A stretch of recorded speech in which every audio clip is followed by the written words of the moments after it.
Okay, let's do number 12. This is a Venn diagram. Now, how can you tell you have a Venn diagram? There's two things going on. In this case, it's physics and chemistry. And they either would tell you about both, or they tell you about none. Did you hear that, Belch? That was bad of me. Okay, so let's go do this. You need to draw a rectangle. And my universe is 30 people. And people are either taking a physics class or they're taking a chemistry class. All right, and it says 15 of these people study both subjects, so 15 goes in the middle. Well, it says 19 people are studying physics. So if 15 are studying both, then that means 4 people, because 4 plus 15 add up to 19, are just studying physics. And it says 17 people are studying chemistry.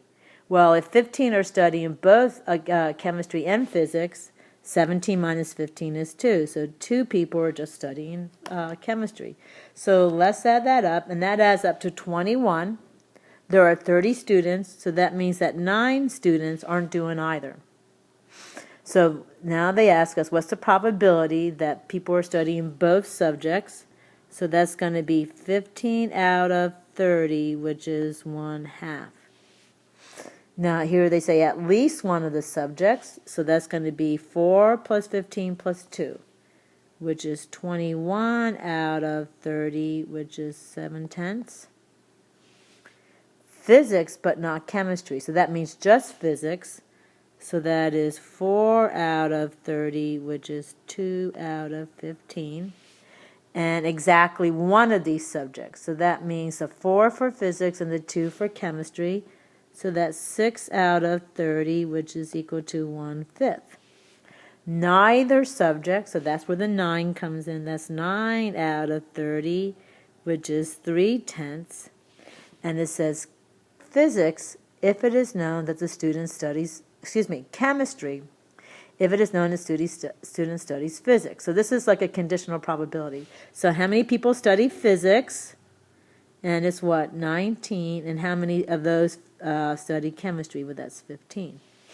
And look at that. There's no reducing on that problem.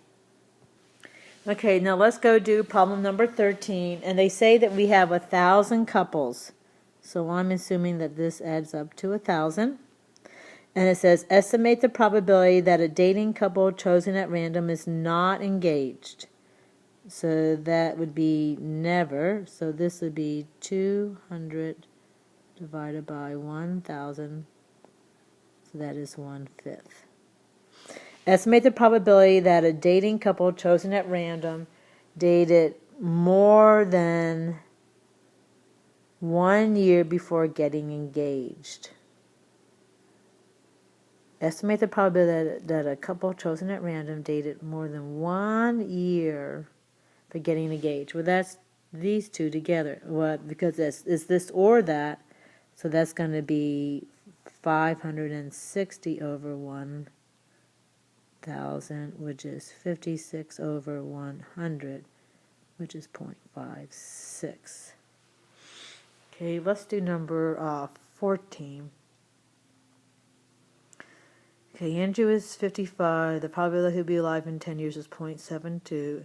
Ellen is 35, and the probability that she'll be alive is 0.92. Assuming that the lifespan of one will not affect the other, what is the probability that they both will be alive in 10 years? So that the reason why they told us that one does not affect the other is that means each of them are independent. Okay? And so when things are independent, so that's going to be the probability of both of them together. So that's 0.72 times 0.92.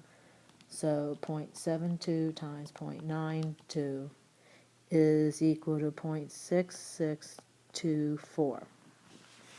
Okay, and I'm going to do 15 on another sheet.